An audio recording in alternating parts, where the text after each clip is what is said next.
The automatic doors of Terminal 4 at Phoenix Sky Harbor International Airport opened. It was 5:47 a.m. on Tuesday. The weather was sunny, and it was the kind of morning when the airport was filled with tired travelers heading out early.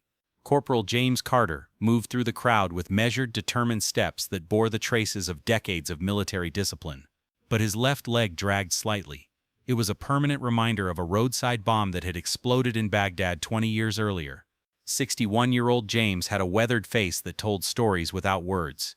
Deep lines from squinting against desert dust, a scar on his jawline from shrapnel, and short-cropped gray hair styled as it had been since his rookie days.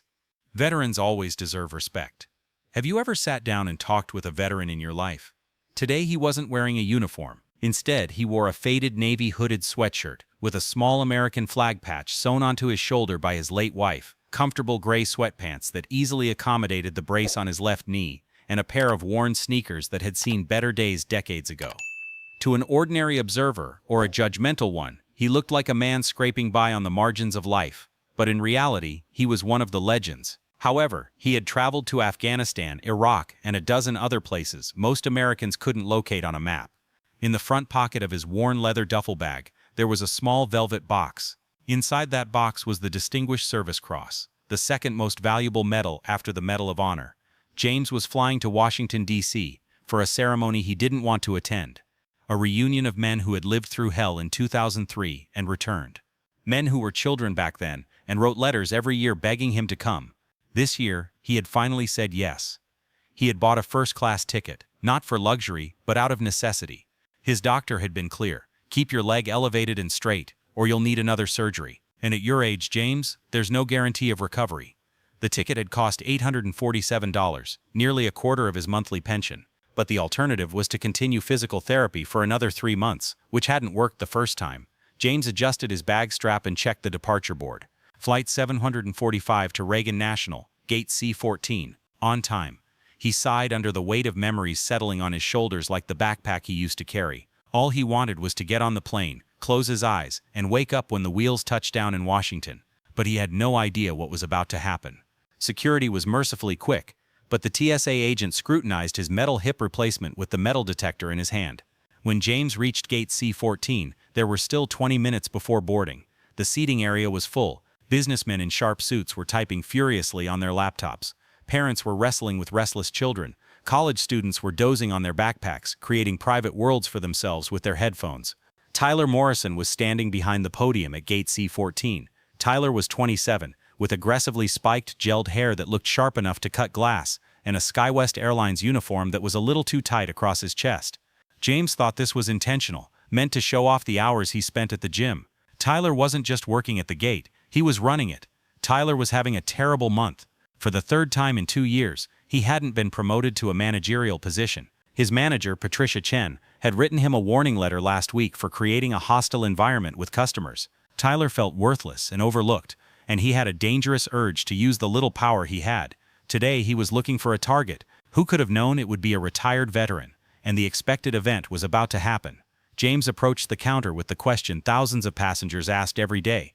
"Excuse me, will the 6:45 flight still depart on time?" he asked. Tyler didn't look up from his computer. For a few seconds he continued typing deliberately and ostentatiously, then slowly raised his eyes. He took in James's appearance at a glance: hooded sweatshirt, sweatpants, a worn sports bag that looked like it had been dragged behind a truck. He was exactly the kind of person Tyler wanted. He definitely looked like someone he could look down on. Tyler's lips curved into something that wasn't quite a smile. "The boarding times are on the screen," Tyler said, a hint of contempt in his voice. He vaguely gestured toward the departure monitor. "If you can read," he added. James blinked in surprise at this casually hostile attitude. He was someone who had faced enemy fire, navigated Pentagon bureaucracy, and given speeches at the funerals of soldiers half his age. But this kind of condescending cruelty still had the power to hurt him. "I see the screen," James said, his voice carrying the harshness of someone who had barked orders amid the sound of gunfire for years. "I wanted to make sure the application showed a possible delay," he replied, but he was actually aware of everything. He could clearly sense the attendant's desire to belittle him. Tyler waved his hand dismissively, like shooing away a fly. "The app is wrong. The screen is right. Now please step aside. You're blocking the way for our first-class passengers," he replied. James clenched his jaw. the muscle beneath the scar on his face twitching. "I am a first-class passenger," he said. Tyler let out a sharp laugh, and everyone in the waiting area turned to look at him. He leaned toward the podium and lowered his voice so only those in the front rows could hear. "Look, buddy," Tyler said, his eyes deliberately drifting from James's hooded sweatshirt to his worn sneakers. "Economy class boarding is Group 5, about 40 minutes from now. Find a seat in the back and wait your turn, and don't even try to sneak into first class." "I've seen it all," he continued. "I have a ticket," said James, reaching into his pocket. "I don't want to see your ticket," said Tyler curtly. He picked up the microphone for the PA system. "Ladies and gentlemen, we will shortly begin priority boarding for our Diamond Elite members and uniformed active-duty military personnel," he announced. He glanced over his shoulder at James, his smirk widening. "That means uniformed soldiers, not imposters wearing hoodies." Tyler had achieved his goal. He had satisfied his ego and humiliated the veteran. James felt the familiar cold resolve settle over him, not anger, but the kind of calm that comes before action. He pulled back from the table and found a spot by the window overlooking the runway. "He's a little tyrant, isn't he?" James looked down and saw an old man sitting in a wheelchair beside him. The man had white hair, sharp green eyes behind wire-rimmed glasses, and a weathered face that showed he had seen the world. There was a small badge on his jacket. U.S. Army, retired. "Unbelievable. Colonel Patterson," the man said, extending his hand. 28 years, retired. "And that young man is the kind of troublemaker I spent my career trying to keep out of leadership positions." James shook his hand. "Sergeant Carter, 24 years. Patterson's eyes widened with recognition and respect. "Sergeant, then you understand exactly what I meant when I said that boy was going to learn the hard way, who deserves respect." James looked at Tyler, now smiling at a smartly dressed businessman, his demeanor transformed into a sycophantic charm. It was incredible. It was as if the man who had just belittled him was gone, replaced by someone else. "I just want to go to Washington," James said quietly. "You will," Patterson said. He took out his smartphone and placed it discreetly on his lap, turning it toward the podium door. "But first, I have a feeling things are about to get interesting. And when they do, there will be a recording," he thought. James didn't know it yet, but Colonel Patterson had started recording. 15 minutes later, the following announcement came over the loudspeaker. SkyWest Airlines Flight 745 to Washington, D.C. has begun boarding first-class passengers. Please have your boarding passes and identification ready. James pushed himself off the wall, feeling a sharp pain in his knee. He lined up behind a woman wearing expensive business attire, carrying a leather bag that was probably more expensive than his monthly pension. As the line moved forward, Tyler greeted each passenger with a practiced smile that never reached his eyes. "Welcome, Ms. Harrison. Have a good flight," he called out. "Good morning, Mr. Chen. Seat 2B. Excellent choice." After the woman with the bag passed, Tyler scanned her phone with a respectful nod. Then James stepped up to the podium. It was James's turn. Tyler's smile instantly vanished, replaced by theatrical exhaustion. He sighed loudly and rolled his eyes toward the ceiling as if seeking divine patience. "Sir," Tyler said, loud enough for the entire row to hear. "I thought we discussed this. This is first class. Economy class will board later. You're holding these people up," he said, actually trying to make sure everyone else heard. His goal was to get the other people on his side. "And I told you," James said, his voice steady but sharp. "I'm flying first class." He held out his phone, the digital boarding pass clearly visible, and he also had a printed backup in his side pocket. The screen read, "Carter, James, seat 1F, first class." Tyler didn't scan it. He didn't even look properly at the screen. "I'm not scanning that," Tyler said flatly. "I don't understand?" James asked. "You probably took a screenshot from the internet, or photoshopped it. I see scammers like you every day. They buy cheap economy tickets, manipulate the image, and hope the gate agent doesn't notice," he said. Tyler crossed his arms, his body language projecting an authority he didn't actually possess. "I noticed. Step aside," he said. A murmur rippled through the waiting passengers. The businessman behind James cleared his throat impatiently. "Can we continue? Some of us have meetings," he said, trying to speed things up. Tyler smiled apologetically at the businessman. "I'm very sorry, sir. This gentleman is refusing to comply with the instructions." "I'm not refusing anything," James said, approaching the podium. He placed his phone in the scanner himself. The scanner beeped. The green light came on. Valid. The machine chirped cheerfully and confirmed that seat 1F was first class and had been paid for in full. For a moment, a look of genuine shock appeared on Tyler's face. The system had betrayed him, but instead of apologizing, his face turned bright red. His wounded ego, exposed in front of the audience, demanded even harsher behavior. From now on, he would act differently. "System error." Tyler lied, his voice rising. He reached out and pressed a button on his keyboard. "Machine malfunction. This ticket is flagged as counterfeit," he said. But in reality, there was no such thing. Tyler had completely made it up. "You just saw it turn green," said James, his voice rising slightly for the first time. Tyler slammed his palm on the counter and shouted, "This is a malfunction. And now you're getting aggressive. You're trespassing with a fake ticket. I order you to back off or I'll call security," he said. James stood up to his full height, 6 feet tall, with broad shoulders from decades of carrying equipment in war zones. He looked down at the frail podium and the small man hiding behind it. "Call them," James said quietly. "Call security. Call your supervisor. Call whoever you want. But I'm getting on that plane," he replied. Tyler's finger trembled as he pointed at James. "That's a threat. Did you all hear that? He threatened me." He tried to rally the other passengers to his side again. The crowd's reactions were mixed. Some passengers looked angry at James and believed Tyler's story. Others looked skeptical and uncomfortable. "So if you were there, which side would you support? But remember, you don't know the veteran's true identity." Colonel Patterson, still recording from his wheelchair, spoke clearly.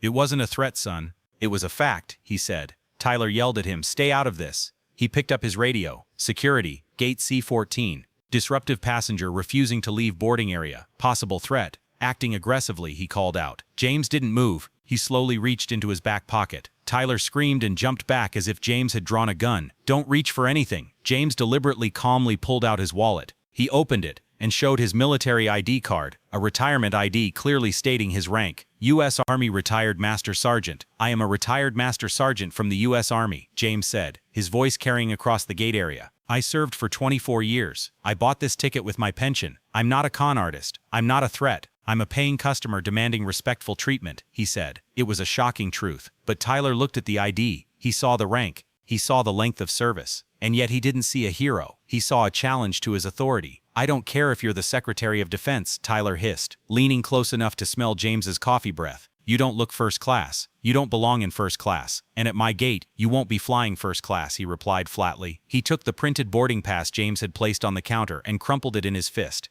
Then, with a theatrical gesture, he tossed it onto the dirty carpet. "Oops," Tyler said with a mocking smile. "Looks like you lost your ticket." The crowd's gasp of astonishment was audible. The disrespect was instinctive and undeniable. Everyone now understood what was happening. James looked at the crumpled paper. He turned back to Tyler. His hands were clenched at his sides, not out of aggression, but from the immense effort required to maintain the control instilled by decades of combat training. "Take it," James said softly. "Force me," Tyler replied. Just then the jetbridge door opened. A flight attendant poked his head out to see the reason for the delay. Behind him stood a man in a spotless white uniform, with 4 gold stripes on his shoulders and captain's insignia gleaming on his epaulets. Captain Michael Hayes stepped into the terminal, and everything was about to change. Captain Michael Hayes was a man who believed in 3 things: physics, protocol, and people. In that order. 58 years old, with military-style cropped silver hair and eyes that had seen battles from 30,000 feet, he commanded the cockpit as he had commanded an F-16 squadron 20 years earlier. With precision, respect, and zero tolerance for incompetence, there was complete military discipline. As he reviewed the pre-flight checklist, shouts were heard from the jet bridge. At first he ignored it. The drama at the gate was routine: missed connections, oversold tickets, passengers who had drunk too much at 6 a.m.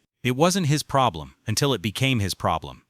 But then he detected a certain tone in the rising voices, the kind of tone that triggered something in his battle-trained mind, a voice suggesting abuse of authority. From here on, everything would become thoroughly chaotic. Hayes walked past the flight attendant into the gate area and scanned the scene with tactical efficiency. Behind the podium he saw the gate attendant, his face flushed, gesturing wildly. He saw some passengers filming with their phones, others looking disturbed. Then he saw the tall black man standing motionless in front of the desk, staring at a crumpled piece of paper on the carpet. Hayes's eyes narrowed. There was something about the man's posture, his feet shoulder-width apart, his spine straight despite the obvious pain in his left leg, his hands at his sides but not relaxed. Hayes recognized that stance immediately. Parade rest, the unconscious posture of a soldier under stress. Hayes's voice cut through the noise like a sharp knife. "What's going on here?" he asked. Tyler turned around, relief visible on his face. He thought backup had arrived.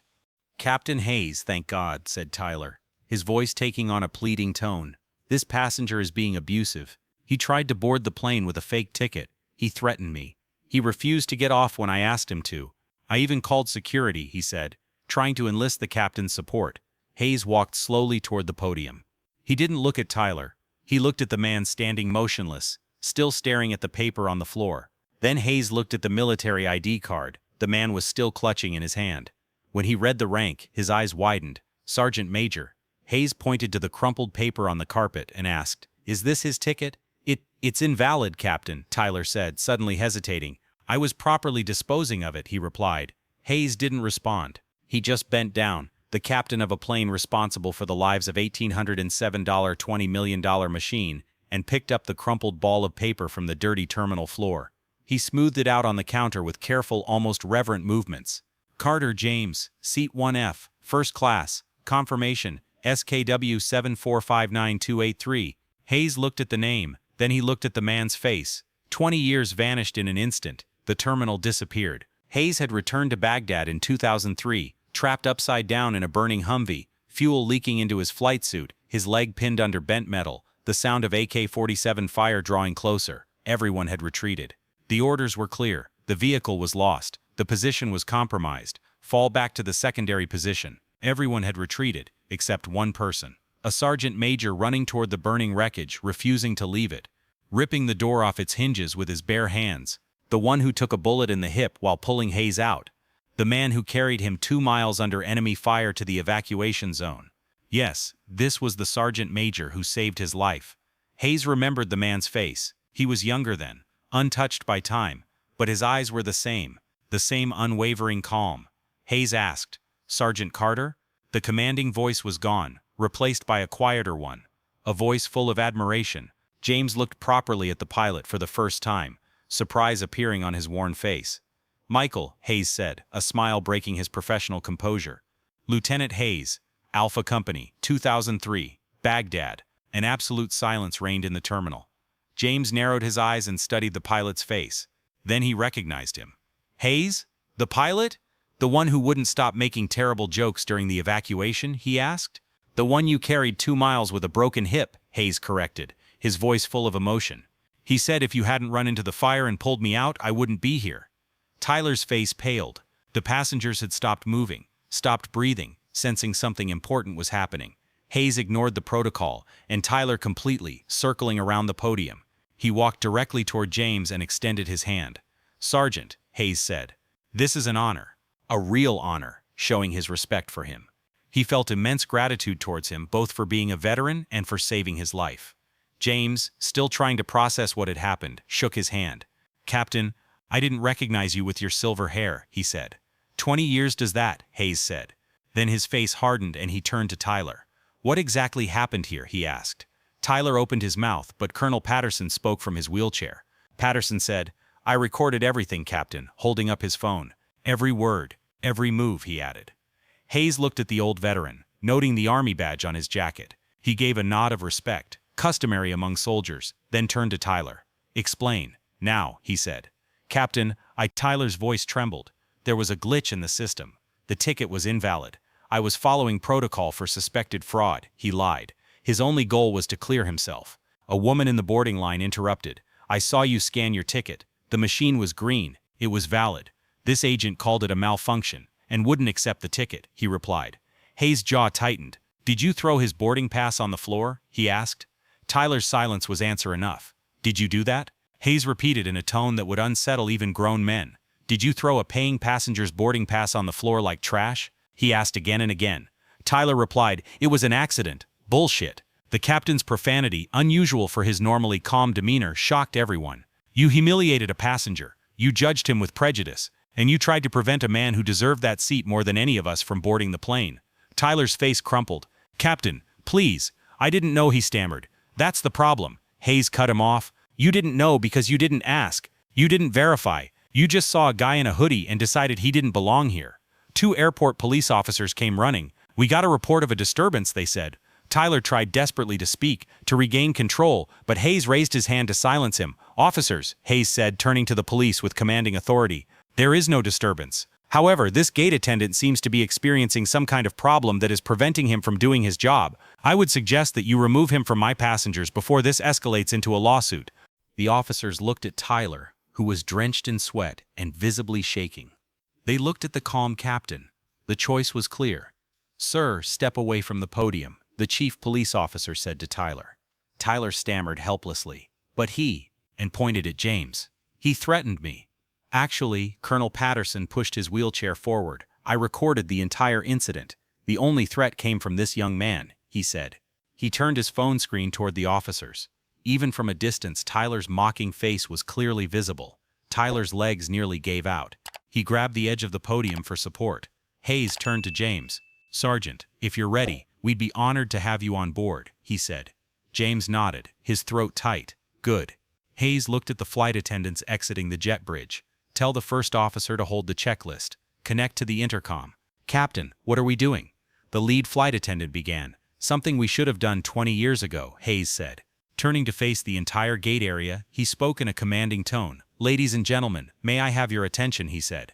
"Before I was captain of SkyWest Airlines, I was a lieutenant in the United States Air Force, and 20 years ago, this man," he pointed to James, "saved my life. While everyone else was retreating, he ran into enemy fire. He took a bullet to get me out of the burning vehicle. He dragged me to safety on his broken hip," he said, honoring James. At this point, it was impossible for people not to have tears in their eyes or to cry. Everyone cried. Hayes' voice grew stronger. Today, he was told he didn't belong in first class. Today, his ticket was thrown away like trash. Today, he was met with disgust because he chose to dress comfortably instead of wearing his medals.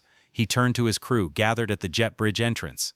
"Line up, now," he said. The crew, the first pilot, 3 flight attendants, instinctively lined up, sensing the seriousness in their captain's voice. Hayes turned to James. His hand shot up in a sharp, perfect military salute. "Present arms," he commanded. The first pilot, a former naval pilot, saluted immediately. The flight attendants, none of whom had ever served in the military, placed their hands over their hearts. The airport terminal fell completely silent, but at the same time there were tears in their eyes. Then, slowly, Colonel Patterson tried to rise from his wheelchair, his age and injury making the movement painful. He still gave a perfect salute, just as he had on the parade ground.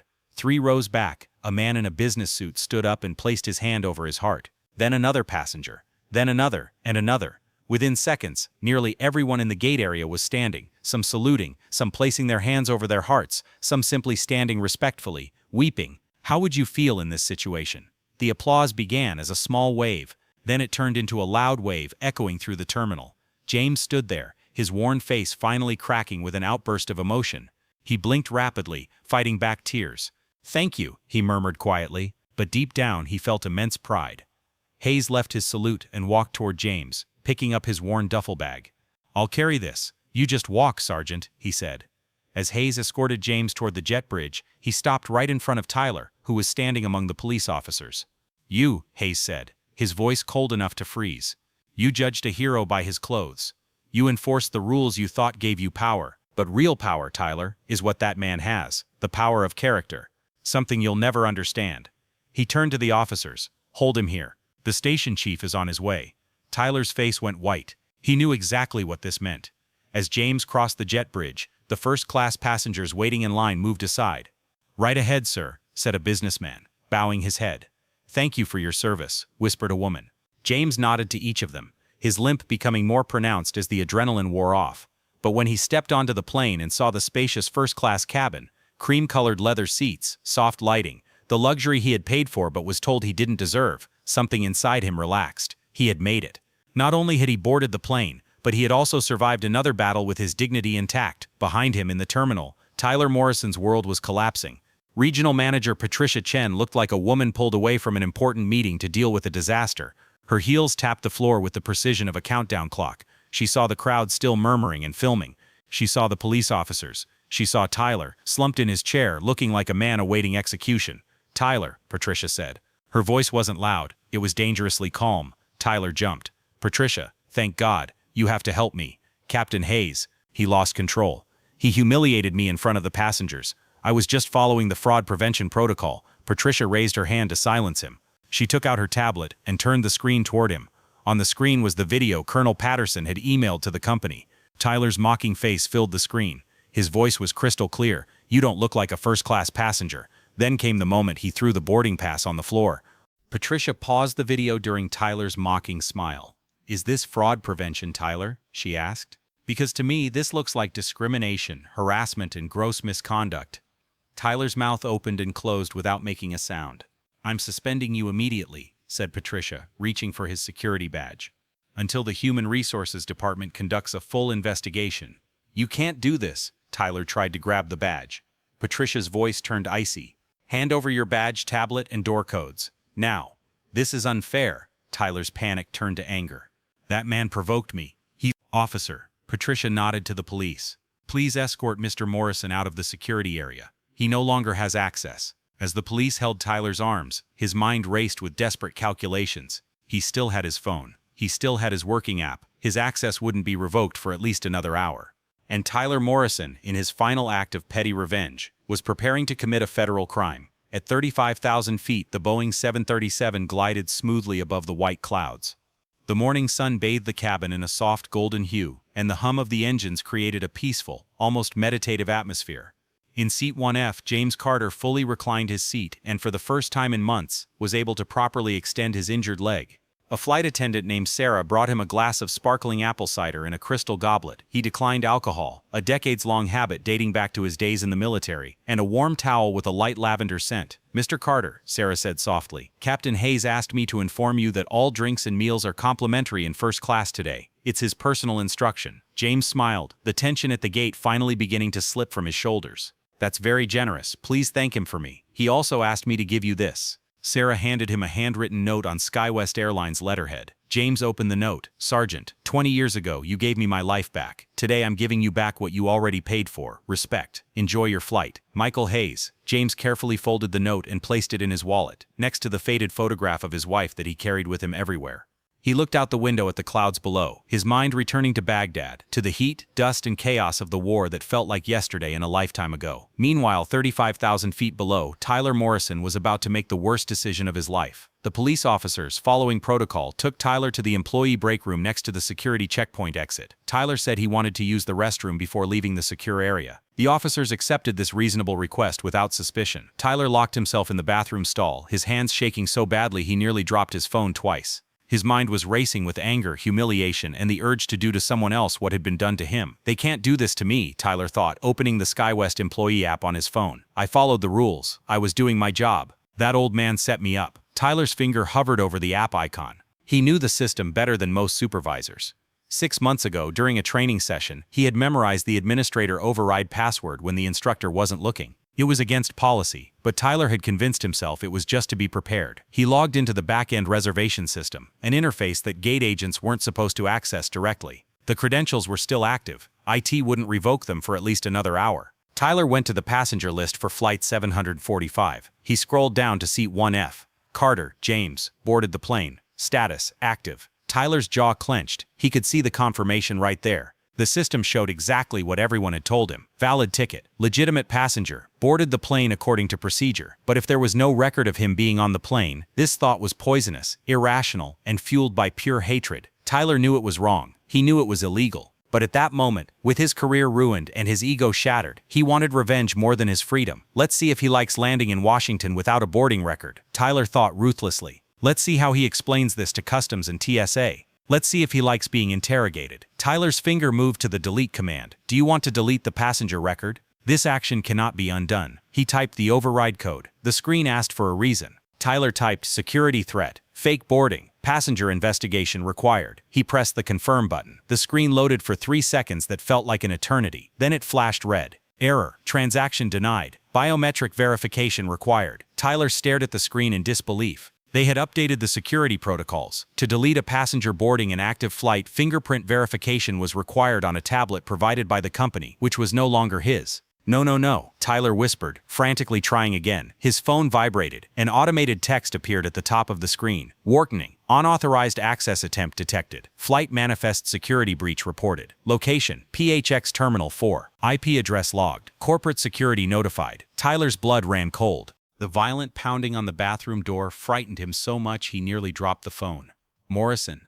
It was Officer Miller's voice, but it had changed. It was no longer a relaxed, companionable tone. This was the voice of a law enforcement officer who knew something was wrong. Open this door. Now. Tyler's hands trembled as he unlocked the bathroom door. When it opened, not only were there airport police, but also 2 men in dark suits standing behind them. One of them showed his badge, FBI. Tyler Morrison, said the agent, his voice flat and professional. We received an alert about unauthorized access to the federal flight manifest system. We want you to hand over your phone immediately. Tyler's mouth opened, but no sound came out. We can do this the easy way or the hard way, the agent continued. The choice is yours. Tyler's phone slipped from his trembling fingers and fell to the tile floor. The second agent picked up the phone and held it carefully, as if it were evidence, with his gloved hands. Tyler realized it was evidence, and his horror increased. Tyler Morrison, you are being detained for questioning regarding violations of 49 U.S.C. PAC 04650-07, interference with flight crew members and attendants, and 18 U.S.C. PAC 047 with flight crew members and attendants, and 18 U.S.C. PAC 047 It was just a system error. The system recorded 17 keystrokes attempting to delete a passenger on an active flight, said the FBI agent, removing the handcuffs. That's not an error. That's a federal crime. But I didn't delete anything, Tyler protested helplessly. I couldn't. The system blocked me. Attempted computer fraud is still fraud, said the agent. And trying to remove a passenger from an active flight manifest? In the post-9/11 world, that's considered potential aviation sabotage. Handcuffs clicked onto Tyler's wrists with a sound like a cell door slamming. As they led him out of the bathroom, Tyler saw himself in the mirror, pale, sweaty, ruined. He looked exactly as he felt. A small man who had tried to misuse the little power he had and realized too late the consequences. Meanwhile, Flight 745, completely unaware of the chaos on the ground, continued its peaceful journey eastward. Captain Hayes's voice came over the intercom, soft and professional. Ladies and gentlemen, we are currently cruising at 37,000 feet. The weather looks clear all the way to Washington. The flight time is approximately 3 hours and 40 minutes. Today, I would like to take a moment to introduce a special person on board. James, who had been dozing lightly, opened his eyes. We are honored to have with us on this flight Staff Sergeant James Carter, a decorated veteran who has served our country for 24 years. Staff Sergeant Carter is one of the finest examples this country has to offer. On behalf of the crew, thank you for your service, sir. Today the drinks are on me in first class. Spontaneous applause broke out in the first-class cabin. Passengers turned in their seats and smiled at James. A businessman across the aisle quietly raised his glass in a toast. James felt a lump in his throat. He nodded his thanks without speaking. Sarah came over. Sergeant, would you like something to eat? We have filet mignon or Chilean sea bass. Steak, James said quietly. Thank you. It's our pleasure, Sarah replied sincerely. As James ate the best meal he'd had in years, his phone vibrated with a message from an unknown number. Sergeant Carter, this is Colonel Patterson at the door. I wanted you to know the video went viral. It's been viewed 3.2 million times in the last 2 hours. Stand with Carter is trending. You're a hero twice over now. Saul Mass Patterson. James wasn't entirely sure what viral meant in this context, but he knew it was important and looked at the message. He didn't know that Patricia Chen had issued a company-wide apology promising urgent action and systemic change. Tyler Morrison's smirking face. Discrimination is like this, and the doorman is learning respect the hard way. Were being shared across all social media platforms. And in the federal interrogation room in Phoenix, Tyler fully understood how big a mistake he had made. The interrogation room at the Phoenix FBI field office was deliberately uncomfortable. A metal table, hard chairs, fluorescent lights buzzing at a frequency designed to induce anxiety. Tyler had been sitting there for nearly 2 hours, handcuffed to a steel ring bolted to the table. His initial panic had turned into a fragile, defensive shell. This is all a misunderstanding, he told himself repeatedly. I'll just explain that it was anger. They'll understand. I didn't actually delete anything. The door opened. FBI agent Bradley Miller entered, followed by a woman wearing a sharp charcoal suit and carrying a leather briefcase. Mr. Morrison, Agent Miller said, sitting across from him. This is Ms. Rebecca Sterling, SkyWest Airline's legal counsel. Tyler's eyes widened. The airline sent a lawyer? For me? Ms. Sterling's laugh was cold and humorless. No, Mr. Morrison. I'm here to represent the company. Me? Tyler's voice cracked. But I'm an employee. You were an employee, Sterling corrected, opening her briefcase. As of 9:47 this morning, your contract was terminated for just cause. But that's the least of your problems. She slid a document across the table. This was a lawsuit. SkyWest Airlines is suing you for defamation, Sterling said calmly.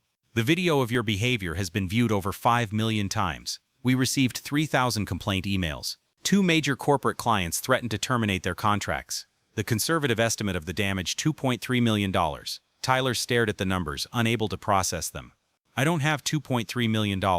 I make $19 an hour. You did, Sterling corrected. Past tense. We'll seize all your future wages for the rest of your life. He leaned back. But this is civil court. Agent Miller will explain your criminal situation. Agent Miller opened a tablet and showed Tyler a detailed record of his keystrokes in the bathroom. You accessed the SkyWest passenger manifest using stolen executive credentials, Miller said. You attempted to delete a passenger from an active flight, a retired military officer. 17 separate deletion attempts in 4 minutes. I didn't delete anything, Tyler protested helplessly. The system blocked me. An attempted computer fraud is still fraud, Miller said. And trying to remove someone from the flight manifest while the plane is in the air? That falls under aviation security laws. Since 9/11, we take this very seriously. Tyler felt the walls closing in on him. I was just angry. I wanted to scare her. I wanted her questioned when she landed. I wasn't trying to crash the plane. You tried to create a ghost passenger, Miller said. Someone physically on the plane but with no boarding record. That would trigger counterterrorism protocols immediately. Out of spite, you would have subjected a decorated war veteran to arrest, interrogation, even detention. The door opened again. A tired-looking man in a wrinkled suit entered. He was Tyler's court-appointed public defender. Mr. Morrison, said the lawyer, sitting down heavily. I'm Daniel Chen. I've reviewed the evidence. Can you get me out of this? Begged Tyler. Probation? Community service? Chen rubbed his temples. Tyler, there are server logs. Your fingerprints are on the phone. The timestamps and geographic locations of the delete commands. The U.S. Attorney's Office wants to make an example of you. How long? Tyler whispered. Go to trial and lose, which you will, and you'll spend 8 to 12 years in federal prison. Tyler slammed his head on the table. He began to cry openly. There is an option, Agent Miller said. Plead guilty to all charges. Waive your right to appeal. Issue a public videotaped apology to Sergeant Carter. Cooperate fully with the TSA investigation into security protocol violations. Then what? Tyler asked, his voice hoarse. We're proposing a 6-year federal prison sentence. You'll be 33 when you're released. And you'll be a criminal. You won't be able to work in aviation, security, government, or any position requiring a security clearance, ever. Tyler looked at his reflection in the one-way mirror. He looked pitiful, broken. He thought of James Carter, the man he called a con artist, the man who threw his ticket on the ground, the man who saved a pilot's life, while Tyler spent his career judging people by their shoes. I accept, Tyler whispered. A wise choice, said Chen. As Tyler signed the plea agreement with a trembling hand, CNN was airing on the television in the corner of the interrogation room. The volume was low, but the headline was clear. Viral video. Denied boarding veteran salutes Captain Hero. On the screen, James Carter was shown disembarking from the plane at Reagan National Airport, greeted by gathered veterans and journalists. Tyler watched as the man he had looked down on was welcomed like a hero. The universe had restored balance, and all that remained for Tyler Morrison were the consequences. Landing at Reagan National Airport offered one of the most spectacular approaches in commercial aviation. As Flight 745 made a sharp turn over the Potomac River, James Carter gazed out the window at the monuments of Washington, D.C. In the late morning sunlight, they sparkled like jewels scattered across the landscape. He saw the Lincoln Memorial, standing stark white against the green of the National Mall. The Washington Monument pierced the sky like a marble needle. The dome of the Capitol, the center of American democracy, and in the distance, the angular geometry of the Pentagon, a building he had passed through dozens of times, briefing generals and politicians who had never heard a bullet fired in anger. 20 years ago, he had left this city on a C-130 transport plane, surrounded by young soldiers reeking of chewing tobacco and charged with tense energy. He had returned on a medevac flight, unconscious and broken, his hip shattered by a bullet meant for someone else. This time, as the Boeing 737's wheels touched down on the runway with a soft squeak of rubber on concrete, he was returning as a first-class passenger, holding a glass of sparkling apple cider and feeling an unfamiliar warmth in his chest. It was the feeling of being seen, the feeling of being valued, the feeling of being important. Ladies and gentlemen, welcome to Washington, D.C. Captain Hayes' voice came over the intercom, now softer, stripped of command formality. Local time is 12:47. On behalf of the entire crew, thank you for flying with us today. And Sergeant Carter, Hayes paused, his voice thick with emotion. Welcome home, sir. The first-class cabin erupted in applause. James felt a lump in his throat. Unable to trust his voice, James nodded his thanks. As the plane pulled up to the gate, Sarah came to his seat. Sergeant, Captain Hayes asked that you remain in your seat for a moment. When we arrive at the gate, something is waiting for you. James frowned slightly. I'm meeting my old unit at the hotel. Nothing special. Sarah smiled mysteriously. I think you'll want to see it. The plane came to a complete stop. The seatbelt sign went off. Passengers began gathering their belongings with the usual chaotic rush of disembarking. But the first-class passengers remained in their seats, and all eyes turned to James. Hayes emerged from the cockpit, still in his captain's uniform. He walked over to James's seat and extended his hand. Major, thank you for allowing me to repay at least a small part of what I owe you. James shook his hand firmly. You owed me nothing, Michael. We were brothers. Brothers do that. Even so, said Hayes. Come on, let's get you off this plane. As James stood up and gathered his worn sports bag, all the passengers in the first-class cabin stood up with him. The businessmen across the aisle saluted. The woman who had witnessed the argument at the door had tears streaming down her face. James walked down the aisle, his limp more pronounced from sitting for hours, but his spine was straight. Then he stepped onto the jet bridge. The sight stopped him in his tracks. The jet bridge opened onto Terminal B at Reagan National, and the arrival gate area should have been the usual chaos of passengers rushing to catch connecting flights, families reuniting, business people checking their phones, and the usual chaos. Instead, a large semicircle of people had formed around Gate B7. There were news cameras from CNN, Fox, MSNBC, and satellite trucks visible through the terminal windows, reporters holding microphones, photographers with professional cameras mounted on tripods, and in the front and center stood a group of men and women in military uniforms, their boots polished like mirrors, medals gleaming on their chests. In front of the group stood a man James would recognize anywhere, Sergeant Major Michael "Iron Mike" Sterling, the former platoon sergeant. Now in his late 60s, with snow-white hair, but still looking like he could punch through a brick wall. Next to Iron Mike stood a congressman James recognized from the news, wearing a smart suit and a small American flag pin, and behind them was a banner held by 2 scouts in full uniform. "Welcome home, hero. Stand with Carter. Attention." Iron Mike's voice cracked like a whip, still carrying the commanding authority that had terrified rookie soldiers for 40 years. The veterans focused their attention with the precision of a parade ground.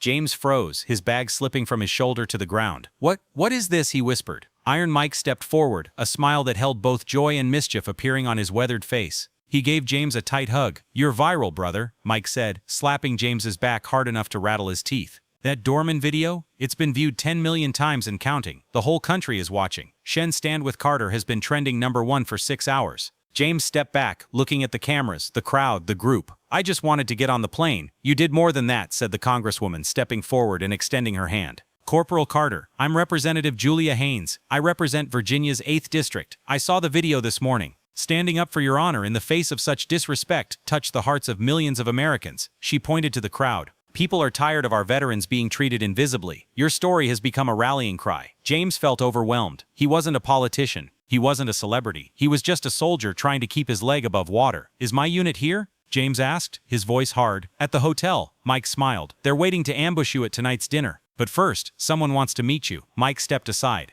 Behind him stood a young woman, about 28 years old, with black hair pulled back in a professional bun, dressed in business attire. She held a file in her hand, and her eyes were red, as if she had been crying. "Sergeant Carter," she said in a trembling voice. "My name is Maya Ruiz. You don't know me, but 20 years ago, my brother was a corporal in your unit. His name was David Ruiz." James felt a chill run down his spine. Ruiz, the young radio operator. The kid who wanted to be a teacher after his tour. The kid who stepped on an IED 3 weeks before they were due to come home. "David," James said softly. He was a good man. One of the best." Maya's composure broke. Tears streamed down her cheeks. "He wrote letters before he left for his mission. He told our mother that if anything happened to him, he knew you would bring his brothers home. He said the only reason he wasn't afraid was because of you." She opened the folder and took out a faded photograph. David was in uniform, young and smiling, standing next to James outside the forward operating base in Baghdad. It was found among his personal belongings. "I wanted you to have it." James took the photo with trembling hands. He remembered the day it was taken. He remembered David's terrible jokes. He remembered promising the boy's mother he would protect her son, a promise he couldn't keep. "I'm sorry," James said hoarsely. "I'm so sorry I couldn't." "Don't," Maya interrupted gently. "Don't apologize. David knew the risks. He chose to serve, and he believed in you until the end. That's why I'm here, to thank you for giving him someone worth following." She stepped forward and hugged him. This tough warrior, who had stood his ground against enemy fire without flinching, was completely broken in the middle of Reagan National Airport. The cameras recorded everything. The decorated veteran wept. The fallen soldier's sister offered comfort instead of blame. 20 years of survivor's guilt had finally found some peace. As the crowd held a respectful, quiet applause, Iron Mike put his arm around James's shoulders. "Come on, brother," Mike said quietly. "Let's get out of here. The unit is waiting." But as they walked toward the baggage claim area, a reporter called out, "Sergeant Carter, what would you like to say to the gate agent who tried to stop you from boarding the plane?" James stopped. He turned to the cameras and wiped his eyes. "I hope he learns from this," James said, his voice now calm. "I hope he understands that you can't judge a person's worth by their clothes or appearance. Everyone deserves respect. Everyone deserves respect. It's not something you earn with a medal or a rank. It's something you freely give because it's the right thing to do." He paused for a moment, then added, "And I hope the airline uses this as an opportunity to better train its staff. Because I'm sure I'm not the first person this has happened to. I'm just the first person to record it on camera." The reporter pressed on. The gate agent was arrested and charged with federal crimes. Do you think justice has been served? James considered the question carefully. Justice isn't about revenge, it's about accountability and change. If this incident leads to better treatment for all passengers, especially veterans and those who face profiling every day, then yes, justice will have been served. One more question, shouted another reporter. Will you fly first class again? James smiled. No one had seen him smile genuinely all day. I paid good money for that seat, he said, and my knee never heals. Yes, I will fly first class again.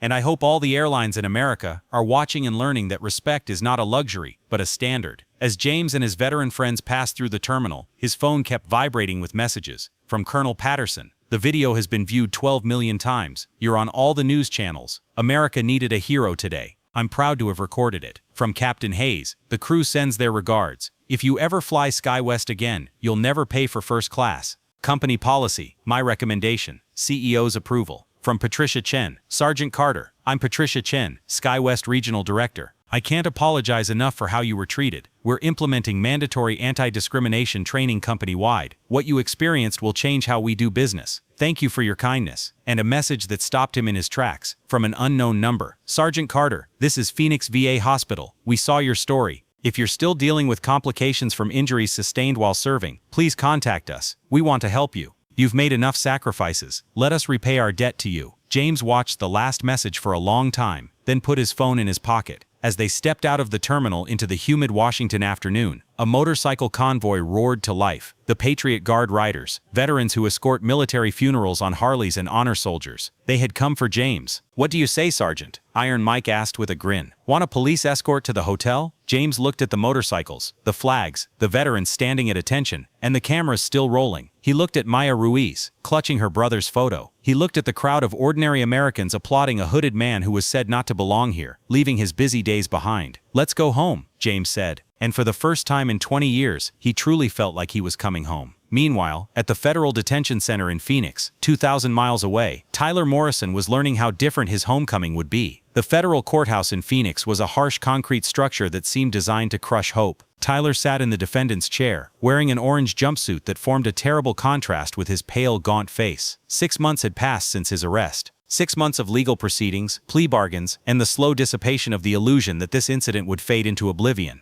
The courtroom was nearly empty. There were no cameras or reporters.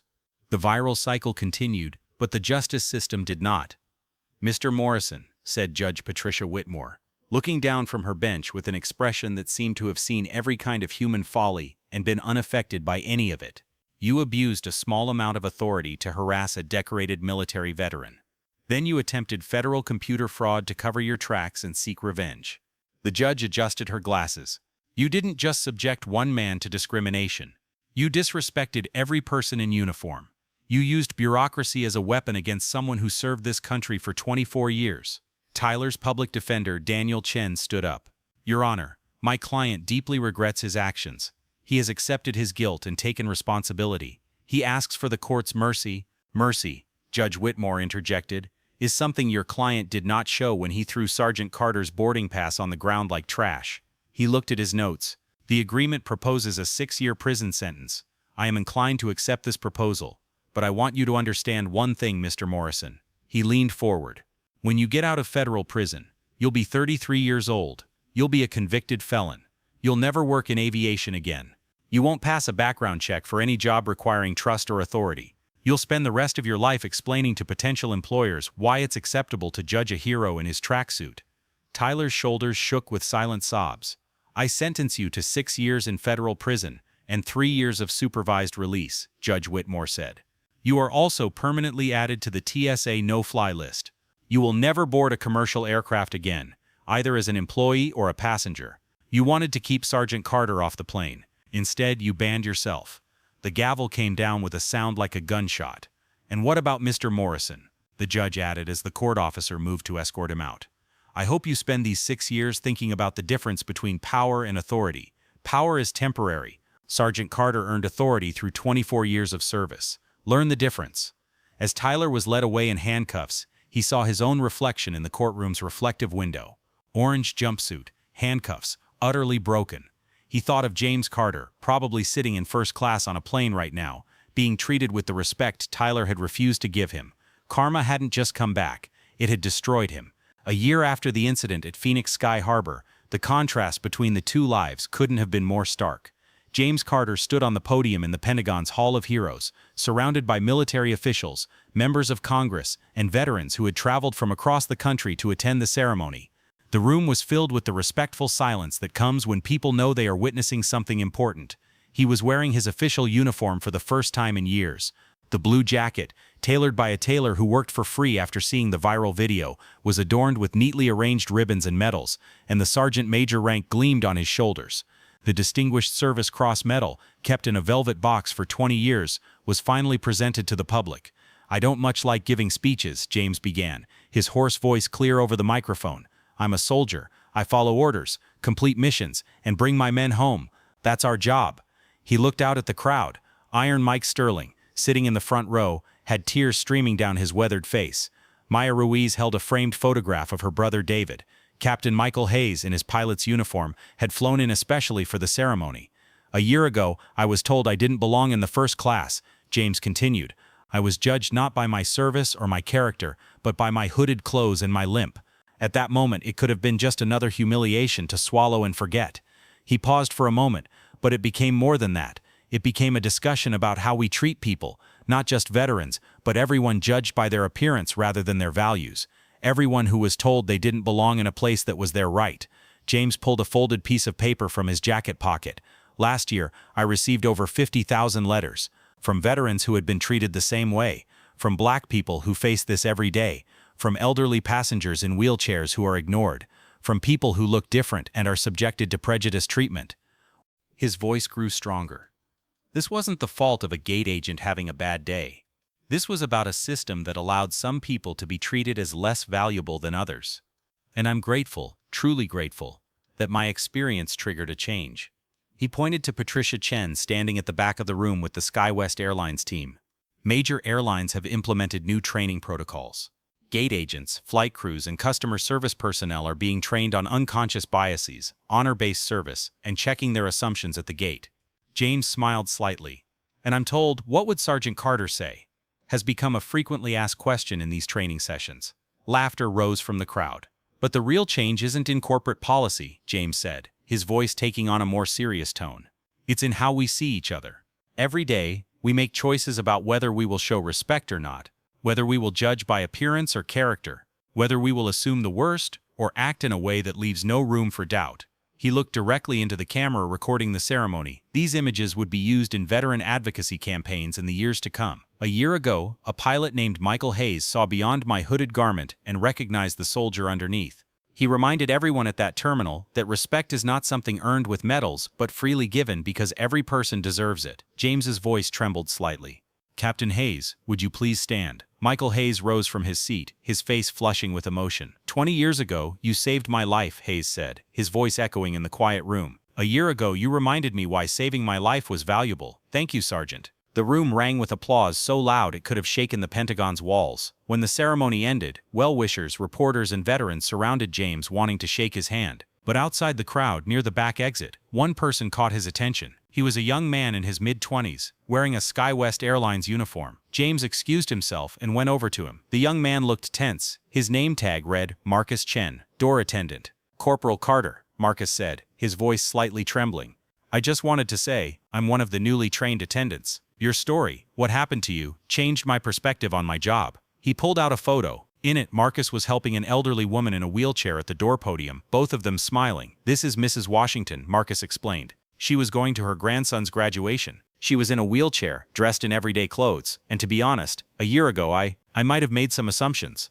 Marcus's voice became more determined. "But I remembered your story. I saw a person, not a stereotype. I helped her get on the early flight, made sure she got the help she needed, treated her with respect." He looked into James's eyes. "You wrote a letter to the company praising my service. I was named Employee of the Month. But more importantly, I contributed to making someone's day better, not worse. That was because of you." James shook Marcus's hand. "This was because of you, son. You chose to be better. I just reminded you that you had that option." As Marcus walked away, Iron Mike approached with 2 glasses of sparkling apple cider. "To the most famous gatekeeper in American history," Mike said, handing James a glass. James accepted with a slight smile. "I would have preferred to remain anonymous." "It's too late for that, brother," Mike said with a smile. You are now a VA consultant, earning a six-figure salary teaching airlines how not to be jerks. You got a book deal. Universities want you to lecture. You're officially important now. I just wanted to keep my leg up, James said, echoing the same sentiment he had expressed a year ago. Yeah, but karma had other plans, Mike replied. They clinked their glasses, the sound clear and crisp.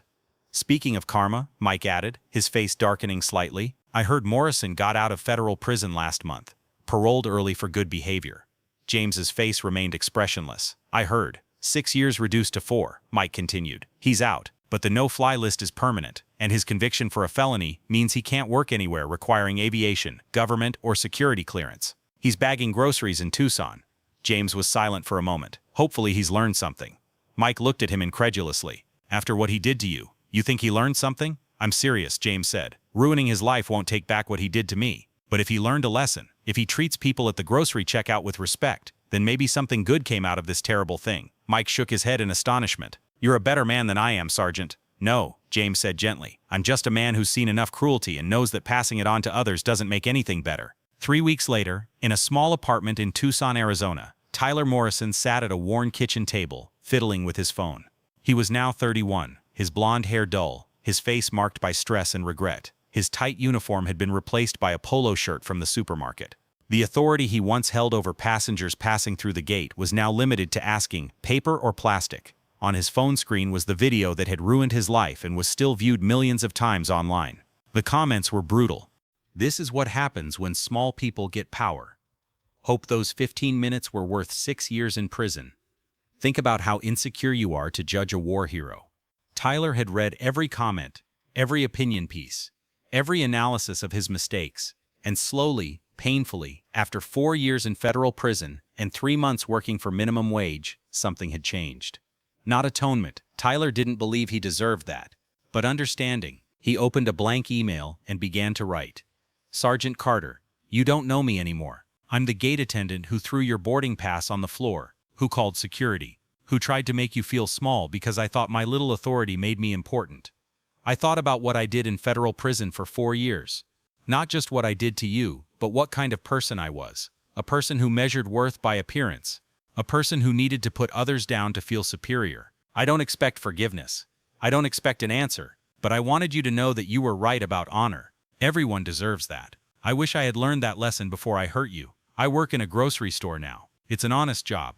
And I treat every customer who comes through my register with respect. Whether they're wearing a suit or sweatpants. Whether they're rude or polite. Not because I'm afraid of cameras or consequences, but because I finally understood what you tried to teach me at the door that day. Honor isn't about what people wear or how much money they have. It's about seeing the humanity in everyone. I'm sorry for what I did. I'm sorry it took me going to prison to understand. And I'm grateful that something good came out of my mistakes. That airlines provide better training. That people think differently about how to treat strangers. You deserved better than what I gave you. Thank you for showing me what better looks like. Tyler Morrison. He stared at the email for a long time before hitting send. He didn't expect a reply. He didn't deserve one. But 3 days later, a reply arrived on his phone. Tyler, I got your email. I appreciate your honesty. What you did was wrong. The consequences you faced were appropriate. But the consequences aren't the end of the story. They're the beginning of your choice to be better. You're making that choice right now. That's important. Continue to treat your customers with respect, not because someone is watching, but because it's the right thing to do. That's the only meaningful redemption. And Tyler, I forgive you, not because you deserve it, but because holding on to resentment is too heavy a burden for both of us. James Carter. Tyler read the message 3 times, tears streaming down his face. He printed it out and stuck it on the bathroom mirror so he could see it every morning. To remind himself that respect is a two-way street, that redemption is possible, that in karma, ultimately what matters is not destruction but transformation. 5 years after the incident, James Carter was addressing 200 new gate agents, customer service representatives, and airline personnel at the SkyWest Airlines Training Center in Phoenix. I'm going to tell you a story, James began, his voice carrying the authority of someone who had lived what he taught.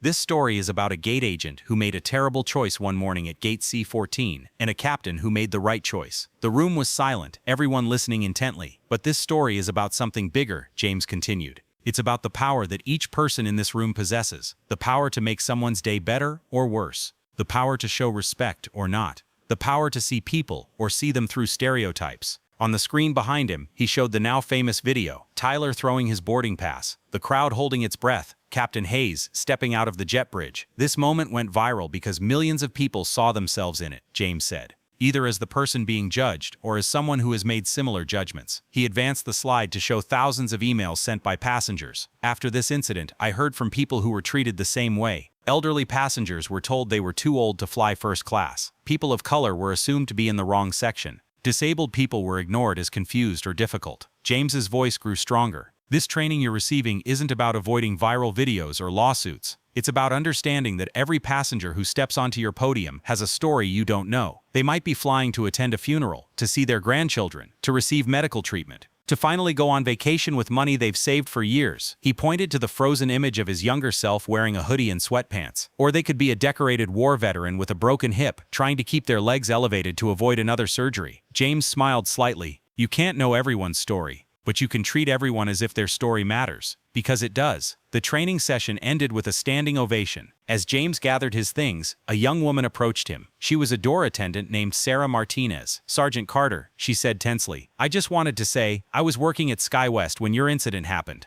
I wasn't at your gate, but I worked at gates like Tyler Morrison's, and I did what he did." James looked at her patiently and waited.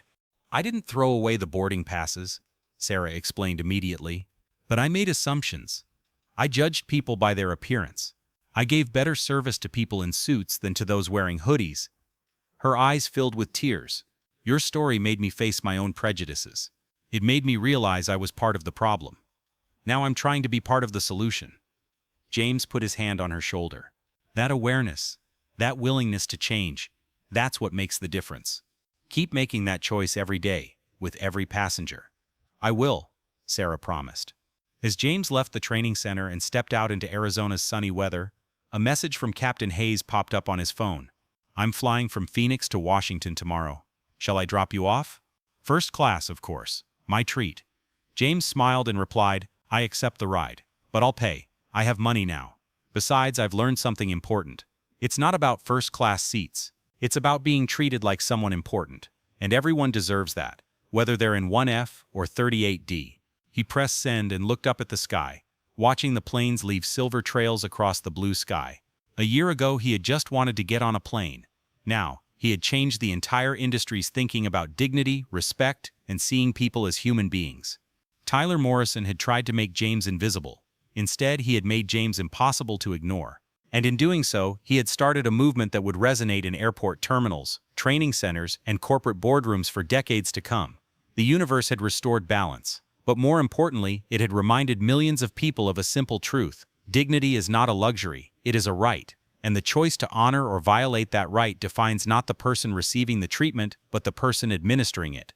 James Carter wore a hooded sweatshirt to the airport. Tyler Morrison judged him for it. Captain Michael Hayes, however, greeted him regardless. And America learned to look beyond clothing, appearances, and prejudices to see the person underneath. That was the real victory, not revenge, not punishment, transformation. A door, a flight, a moment of honor. 10 years after the incident, the Smithsonian National Museum of American History opened a new exhibition, Honor in Flight: How One Flight Changed American Aviation. At the center of the exhibit was the crumpled, real boarding pass, preserved in archival plastic. Next to it, James Carter's faded navy hoodie was displayed with the reverence museums usually reserve for presidential artifacts. A plaque read, "On a Tuesday morning in Phoenix, Sergeant James Carter was told he did not belong in first class." His quiet dignity in the face of discrimination sparked a national debate about respect, unconscious bias, and the treatment of veterans and marginalized passengers in American aviation. This hooded sweatshirt and the man who wore it reminded us that value cannot be measured by appearance and that every person deserves to be treated with dignity. This reminder changed an industry. James attended the opening ceremony alongside Iron Mike, Captain Hayes, and Maya Ruiz.